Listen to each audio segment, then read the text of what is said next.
안녕하세요. 서울에 살고 있는 30대 여성입니다. 제 이야기로는 글을 써본 적이 없어서 어떻게 시작해야 할지 모르겠네요. 두서가 없겠지만 그래도 한번 들어주세요. 처음 남편과 만나게 된 건 평소에 친하게 지내던 언니 때문이었어요. 미국에서 유학 생활을 했던 언니는 1.5세 교포인 저희 남편과는 대학 동문이었다대요. 한국에 놀러온 남편의 가이드 역할을 자처했던 언니가 회사 일로 자리를 비우게 되면서 얼떨결에 제가 남편 서울 구경을 돕게 되었고요. 소개팅으로 만난 사이도 아니라서 남편에겐 큰 관심을 두진 않았어요. 하지만 한국에 친인척은커녕 친구 하나 없다는 남편이 괜히 안쓰러워서 오지랖에 그만 거의 일주일 가까이 남편을 데리고 이리저리 다니며 서울 구경을 시켜줬네요. 사실 미국에서 보낸 시간이 30년 가까이 된다고 했는데 남편은 제 예상과는 달리 한국말도 잘했고 입맛도 저랑 비슷해서 같이 보내는 시간이 싫지는 않았거든요. 남편도 저와 비슷한 마음이었던 건지 이후로 저희는 급속도로 가까워지게 되었습니다. 한국과 미국이라는 거리는 아무런 장애가 되지 않았어요. 남편이 3-4달에 한 번씩 저를 보겠다며 한국을 찾아왔고 그렇게 저희는 장거리 연애를 시작했네요. 이후로 3년 정도의 시간이 흘렀을 무렵 시부모님께서 먼저 결혼 이야기를 꺼내셨어요. 그리고 아닌 게 아니라 그 무렵 저희 친정에서도 저더러 연애를 하는 거냐 마는 거냐 그렇게 뜨문뜨문 만나다가 이도저도 아닌 게 되면 어쩌려고 그러냐며 걱정을 하고 계셨거든요. 그래서 그때부터 본격적으로 저희 두 사람도 진지하게 결혼 이야기를 나누게 되었습니다. 하지만 본격적으로 결혼 준비를 하면서 남편이 사실은 자기가 입양아임을 고백해왔어요. 짐작컨대 시부모님은 저에게 숨길 수 있다면 끝까지 숨기실 생각이었던 것 같아요. 아무튼 남편이 무척이나 괴로워하면서 저에게 힘들게 털어놓기를 선명하진 않지만 흐릿하게나마 생모와 살던 기억도 있는데 어찌된 영문인지 결국 고아원을 거쳐서 미국으로 입양이 되었다고요. 솔직히 뉴스나 드라마에서 들어만 봤지 입양이 되었다는 게 어떤 건지 저로서는 상상도 하기 어려웠어요. 게다가 결혼 허락을 받기 위해 찾아뵈었던 남편의 어머님 아버님 두 분 다 정말 남편에게 다정하고 좋으신 분들이셨거든요. 그래서인지 여러 가지로 입양하라는 단어와 남편을 연결하기가 쉽지 않았네요. 물론 남편이 입양하라고 해서 제 마음이 달라지고 그런 것은 아니었습니다. 어떻게 태어났는지보다는 어떻게 살아왔는지가 중요하다고 생각했으니까요. 이후로 양가 부모님과 친구들의 축복 아래서 한국과 미국을 오가며 결혼식을 올렸어요. 그리고 미국으로 넘어갈 준비를 시작했지요. 친정 부모님께서 무척 서운해하셨지만 남편이 당장 다니던 회사를 관두고 한국에서 자리를 잡는 일이 쉬울 것 같지 않았거든요. 제가 미국에서 한 번쯤 살아보고 싶은 욕심도 있었고요. 그런데 운이 좋았다고 표현해야 할지 미국으로 이민을 준비하던 시기였어요. 당시 남편은 금융회사를 다니고 있었는데 아시아로 사업을 확장하면서 한국에도 사무실을 낸다대요. 그리고는 회사에서 남편에게 한국으로 파견 나갈 생각이 있는지 묻더랍니다. 사실 남편은 입버릇처럼 직장만 아니면 언젠가 한국에 가서 살아보고 싶다는 소리를 입버릇처럼 했었거든요. 기회만 된다면 친부모도 만나보고 싶어 했고요. 그래서 저희는 고민 끝에 한국에서 자리를 잡는 쪽으로 결정을 내렸습니다. 그렇게 한국에 온 이후로 한동안 남편의 친부모님을 찾기 위해 수소문을 거듭했어요. 하지만 남편의 기억에만 의존해 사라진 친부모의 흔적을 찾는 건 쉬운 일이 아니더군요. 저희가 무슨 언론의 도움을 받을 만한 상황도 아니었고 오롯이 저희 두 사람이 발로 뛰고 하루 종일 인터넷을 뒤지는 게 전부였으니 별 진척이 없었달까요. 그러다 결국 하루는 남편이 먼저 그만두자고 하대요. 너무 피곤하고 지쳤다며 이 정도면 충분히 해본 것 같다대요. 그리고 솔직히 그 무렵 저도 많이 지쳐 있었어요. 언제까지 남편의 과거에만 매달려 살 수도 없고 슬슬 저희 두 사람의 가정에 집중해줬으면 싶었거든요. 그래서 그날 이후로 남편도 저도 남편의 친부모님에 대해선 이야기를 나누지 않았네요. 하지만 1년쯤 지났을 때였어요. 남편은 볼 일이 있다며 집을 비운 상황이었고 저 혼자 한가롭게 주말에 낮을 즐기고 있었는데 경비실에서 연락이 왔습니다. 저희 남편을 찾는 여자 손님이 왔는데 정확한 호수를 모르겠다며 1층에서 기다리고 있다는 거예요. 저도 아니고 저희 남편을 찾는다니 그것부터가 의아했어요. 남편의 인간관계는 이렇게 표현해도 될지 모르겠지만 제 손바닥 안에 있는 거나 마찬가지였거든요. 그리고 그들 중에 연락도 없이 찾아와서 1층을 배회할 만한 여자는 아무리 생각해도 떠오르는 이가 없었지요. 마침 할 일 없이 심심하기도 했고 어떤 사람인지 직접 보고 싶은 충동도 들어서 제가 내려갔어요. 그런데 1층에 내려가 보니 저희 친정어머니보다 조금 젊으신 듯한 어떤 여자분이 계셨습니다. 그리고는 저는 한눈에 그분이 저희가 찾던 남편의 생모라는 걸 알아챘네요. 그냥 뭐라고 해야 할까요? 남편하고 눈빛도 그렇고 이목구비도 그렇고 너무 닮아있대요. 그리고 남편의 생모는 생모대로 자기를 보고 놀라는 저 때문에 당황한 눈치였어요. 남편이 얼마나 생모를 그리워하고 보고 싶어 했는지 알았기에 그대로 보낼 수는 없겠더군요. 그렇다고 다짜고짜 집으로 들일 수도 없었으니 가까운 카페로 자리를 옮겼습니다. 어떻게 말문을 열어야 할지 어색해서 이러지도 저러지도 못하고 있는데 생모가 먼저 당신 아들, 그러니까 저희 남편과 제가 무슨 사이냐고 묻더라고요. 그래서 와이프라고 대답했습니다. 그러자 언제 결혼한 거냐며 자기는 몰랐다는 거예요. 이때만 해도 저는 생모가 무슨 소리를 하는 건가 싶었어요. 이제껏 연락이 닿지 않았으니 모르는 게 당연하잖아요. 그런데 대화를 나눠보니까 뭔가 이상했습니다. 생모가 저희 남편에 대해서 이것저것 아는 게 많더라고요. 그래서 언제부터 연락을 주고받았냐고 물으니 한 1년 정도 되었다는 거예요. 그 소리를 들었을 땐 머리를 망치로 한 대 맞은 듯 했어요. 어이가 없었거든요. 갑자기 생모 찾기를 그만하자고 한 사람은 남편이었는데 그 시기가 생모와 연락을 주고받기 시작한 시기였으니까요. 그리고 그날 저는 남편과 전에 없이 크게 싸웠습니다. 남편에게 생모를 찾은 걸 왜 속인 거며 왜 결혼했단 사실도 그쪽에 알리지 않은 거냐고 속상하고 서운한 마음에 제가 화를 많이 냈어요. 하지만 남편이 말하기를 막상 생모를 찾고 나니까 자기 마음이 복잡하더래요. 보고 싶었던 건지 눈물도 많이 나왔고 한편으론 원망스럽기도 했고 그런데 생모는 생모대로 뭐가 그렇게 반가운지 아는 체를 하고 가까워지려고 하고 그게 너무 부담스럽더랍니다. 그래서 자기 나름대로 거리를 두고 피하는 중이었는데 이렇게 찾아오기까지 할 줄은 몰랐다고요. 그런 이야기를 듣고 나니까 저도 저대로 그 생모라는 분을 어떻게 대해야 할지 감이 안 오더라고요. 잘해드려야 하는 건지 아니면 남편을 키워주신 어머님을 생각해서라도 매몰차게 대해야 하는 건지. 하지만 그와 관계없이 생모는 거침없이 적극적으로 저희 부부에게 다가왔습니다. 처음엔 그래도 나쁘진 않았어요. 연락 없이 불쑥 찾아오긴 했어도 과일이라던가 쌀이라던가 뭘 꼭 들고 나타났거든요. 문제는 가지고 오는 것들 중 뭐 하나 괜찮은 상태가 없긴 했지만요. 그래도 저는 그런 생모의 행동이 남편에 대한 미안함을 당신 식대로 표현하는구나 싶었어요. 그리고 남편은 남편대로 이제라도 생모가 자기를 챙긴다 싶었는지 싫지 않은 눈치였달까요. 그러다 그런 생모에게 부담을 넘어서 불편함을 느끼게 된 건 생모의 일방적인 교류가 시작된 지 반년이 좀 지났을 무렵이었어요. 그날도 생모가 연락도 없이 저희 집에 찾아왔는데 제가 퇴근이 늦어지면서 생모가 저희 집 앞에서 좀 기다리게 되었거든요. 사실 일전에도 이런 비슷한 일이 있었고 일이 그때 분명히 남편과 저는 맞벌이니까 특히나 평일에는 미리 연락을 하고 오시라 말씀드렸습니다. 하지만 이렇게 또 막무가내로 오셔서는 퇴근이 늦어지는 저를 탓하시는 거예요. 그런데 왜 유난히 매사가 신경을 거스르는 날이 있잖아요. 그날이 저에겐 딱 그랬네요. 하루 종일 상사한테 깨지고 업무에 시달리다가 집에 왔는데 제가 잘못하지도 않은 일로 싫은 소리를 들으려니 순간 저도 짜증이 나더라고요. 솔직히 금요일 저녁이라고 하면 없던 야근이나 회식이 생기기도 허다한 날인데 하필 그런 날 별 용건도 없이 오셔서는. 그래서 평소라면 죄송하다던가 나름대로 너스레를 떨어서라도 생모 기분을 맞춰주려 들었을 텐데 그날만큼은 별다른 대꾸를 하지 않았습니다. 그랬더니 생모가 마치 건수라도 하나 잡았다 싶었는지 그걸 남편한테 이야기하면서 눈물을 보이더군요.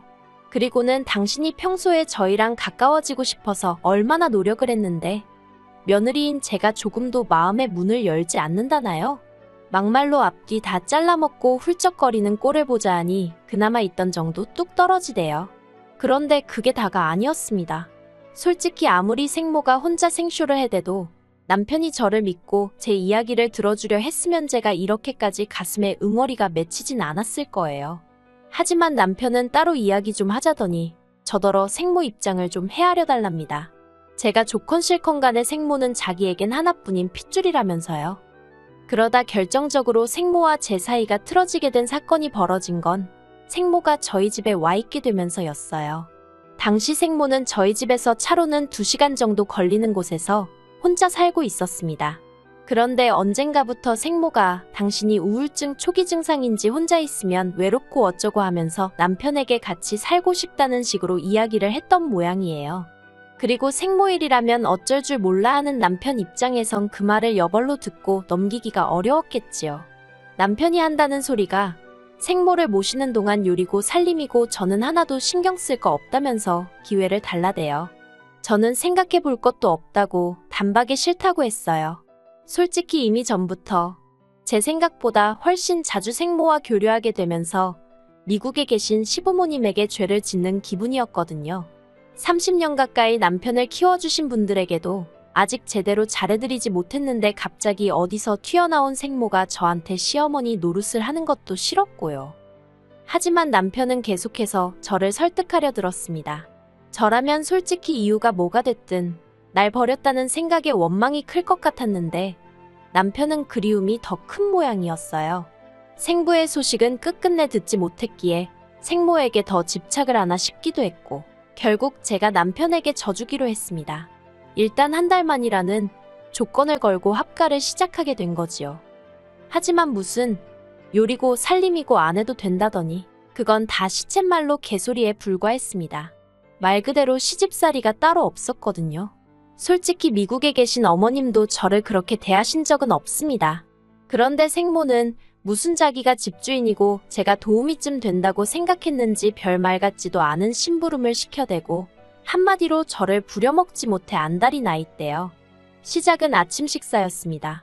저나 남편이나 구내식당 잘 갖춰진 회사에 다니고 있기도 했고 둘 다 굳이 아침에 뭘 먹는다고 하면 빵 한 쪽이면 되는 사람들이었어요. 그런데 생모가 하는 말이 당신은 아침 식사를 안 하면 하루 종일 힘이 안 난다는 겁니다. 그래서 일단 첫날에는 전기밥솥으로 밥을 해놓고 반찬은 몇 가지 사다 두었어요. 솔직히 국이나 찌개를 끓일 시간은 없어서 카레를 만들어 두었고요. 그런데 생모가 기껏 한다는 소리가 누구 집 며느리는 아침마다 그 집 시어머니한테 정성스럽게 솥밥을 해준다나요? 그러면서 당신도 아침에 제 정성이 들어간 솥밥에 나물 반찬 그리고 국 하나는 준비되어 있으면 좋겠다는 겁니다. 그러자 남편까지 나서서는 솥밥이 뭐냐면서 저더러 생모 말대로 해주라는데 뭐가 뭔지 알지도 못하면서 생모 일이라면 나서는 남편이 어찌나 꼴보기 싫던지요. 그뿐만이 아니었습니다. 저희는 생수를 사다 놓고 먹는데 당신은 보리차가 좋다며 보리차를 끓여놓으라 하시질 않나. 당신은 수건은 뜨거운 물에 팍팍 삶아 쓰는 게 좋다며 당신 수건만이라도 따로 삶으라질 않나. 솔직히 처음엔 소희 시어머니 대접을 어지간히 받고 싶으신가 보다고 어이가 없긴 해도 웬만하면 참고 넘기려고 했는데 정도가 지나쳐도 너무 지나치대요. 하지만 생모가 날린 결정타에 비하면 이 모든 것들은 애교에 불과했어요. 약속된 한 달이 다 되어 가는데 생모는 어째서인지 자기 집으로 돌아갈 준비를 안 하더라고요. 저는 이미 3주차에 남편에게 생모와의 합가는 어려울 것 같다고 알린 상황이었고 이 때문에 남편과는 크게 싸우기도 했던지라 말 그대로 하루하루 시간은 흐르는데 아무 일도 없다는 듯 버티고 있는 생모가 눈에 가시처럼 느껴지대요. 그리고 대망의 마지막 날이었습니다. 도무지 짐쌀 궁리를 하지 않는 생모에게 기다리다 못한 제가 먼저 언제 집에 가실 거냐고 물었습니다. 그런데 생모가 저를 쳐다보고는 하는 소리가 당신은 이제 돌아갈 집이 없대요. 황당해서 그게 무슨 소리냐니까 원래 살던 집은 월세였는데 지난달에 계약이 끝났다는 거예요. 그러면서 갈 곳 없는 시어머니를 내쫓기라도 할 거냐면서 절 보고 실실 웃는데 순간 팔에 소름이 쫙 끼치면서 무슨 이런 여자가 다 있나 싶대요. 저는 옆에 있던 남편에게 이게 다 무슨 소리냐고 물었습니다. 그런데 남편이 변명이든 뭐든 무슨 말이라도 하면 좋겠는데 입을 딱 다물고 바닥만 보고 있는 거예요. 그 순간 이 생모라는 여자와 남편이란 작자가 짜고 나를 속였다는 느낌이 딱 오더군요. 제가 남편더러 왜 솔직하게 말하지 않았냐고 물었습니다. 그제서야 남편이 한다는 말이 제가 생모를 불편하게 생각하는 건 진작에 알고 있었는데 솔직히 말했으면 제가 퍽이나 합가를 허락했겠냐며 마치 저 때문에 자기가 어쩔 수 없이 거짓말을 했다는 식으로 오히려 화를 내더군요. 그런 남편의 모습에 당연히 저는 실망을 했고요. 하지만 남편은 계속해서 터진 입이라고 떠들어대기를 합가하는 동안 그렇다고 제가 자기 어머니, 그러니까 생모를 위해서 크게 희생한 것도 없지 않냐면서 이렇게 계속 같이 사는 걸로 알래요. 한 번 잃었던 어머니를 두 번 잃을 수는 없다나 어쩐다나. 저는 절대 그렇게는 못한다 했습니다. 생모랑 살 거면 나랑 이혼을 하던지 둘 중 하나만 고르라고 했어요. 그러자 남편이 어떻게 이혼 소리를 그렇게 쉽게 하냐면서 한숨을 내쉬더니 그러면 자기더러 지금 어쩌라는 거냐고 생모를 내쫓기라도 하라는 거냐대요. 거기선 저도 순간 말문이 막히더라고요. 그런데 생모가 기껏 한다는 소리가 그러면 저더러 자기 5천만 원만 달랍니다. 일단 그 돈 주면 그 돈으로 어디 전세든 월세든 구해서 나가보겠다나요. 5천이 네 집 개 이름도 아니고 제가 그렇게는 안 된다고 했어요. 어림도 없는 소리라고 제가 왜 5천을 주느냐고요. 그러자 남편이 벽을 주먹으로 내리치면서 진짜 너무하다대요. 저더러 자기 입장은 조금도 생각을 안 해준다나. 돌이켜 생각해보면 저에게 쉽게 큰 소리 낸 적 없던 남자였어요. 저를 보기 위해 14시간이 넘는 거리를 비행기를 타고 오갈 정도로 지극정성이었지요. 그런데 생모라는 사람이 나타난 이후로 남편은 예전 같지 않았고 저는 그 생모를 시어머니로 받아들이지 못한 게 화근인 듯 했습니다. 무엇보다 벽을 내리치는 남편의 폭력적인 모습과 어떻게든 당신 유리한 쪽으로 상황을 이끌어가려는 이기적인 생모를 보면서 어쩌면 남편에 대해서 내가 모르는 게 아직 많은가 보다. 그리고 피는 못 속인다는 말이 머릿속을 스치더라고요. 그래서 남편에게 더는 안 되겠다고 일단은 이 집에서 나가달라 했습니다. 미국인인 남편이 대출을 받기도 어렵고 그래서 제가 일단 마련한 제 집이라서 그런 말도 할 수 있었던 거지요. 비자다 신분이다 뭐다 해서 혼인신고부터 하나하나 일처리가 복잡했는데 그때만큼은 그런 복잡한 행정제도에 감사하단 소리가 절로 나오대요. 그렇게 생모와 남편이 집을 나섰고 저는 혼자 거실에 앉아 한동안 넋이 나가 있었습니다. 그리고 어느 정도 마음이 진정된 후에는 친정과 미국에 있는 시댁에 전화해 상황을 알렸어요. 친정 부모님은 저나 남편 중 누구를 탓하기보다는 후회 없는 선택이면 된다는 말씀만 하셨고요. 미국에 계신 시부모님은 상심이 크신 듯 했습니다. 당신들이 자식을 잘못 키운 탓이라며 미안하단 말씀도 하시고 그리고는 들려주신 말씀은 충격적이었어요. 생모는 술집 여자였고 생부는 술집 손님이었고 그러다 생모가 일본으로 일자리를 옮겨가면서 남편을 버린 모양이라고요. 그 이야기까지 듣고 나니까 사랑이 남아있었다면 남편이 불쌍했겠지만 이미 정이 떨어질 대로 떨어진 상황이었어서인지 솔직히 이렇게 지금이라도 헤어져서 잘됐다 싶더라니까요. 이후로 저는 남편과 살던 집을 팔았고 회사 근처에 오피스텔을 구해 지내고 있습니다. 남편 소식은 잘 모르겠어요. 하지만 우연히 신문에서 읽었는데 남편 회사가 한국 사무실을 닫는 모양이더라고요. 그러면 남편은 미국으로 다시 넘어가게 될 텐데 생모는 어쩌려나 잠깐이나마 궁금하긴 하대요. 하지만 뭐 알고 싶은 건 아닙니다. 애시당초 제 인생에 없었으면 좋았을 사람들이니까 다시 얽히는 일이 없도록 조심해야겠다는 생각뿐이거든요. 워낙 한국이고 미국이고 동네방네 다 알리고 결혼을 했던지라 솔직히 서류상으로나 깨끗하지 저를 아는 사람들은 전부 다 제가 이혼녀라고 생각해요. 저도 제 자신이 이혼녀라고 생각하고요. 그래서 당분간은 누구를 만나고 그러고 싶지 않습니다. 그저 이런 힘든 상황도 헤쳐나갈 수 있도록 늘 제 옆에서 힘이 되어주신 부모님께 감사한 마음을 갖고 그분들과 행복한 하루하루를 꾸려나갈 생각이에요. 그렇게 살다 보면 또 활짝 웃을 수 있는 날이 올 거라 믿으면서요.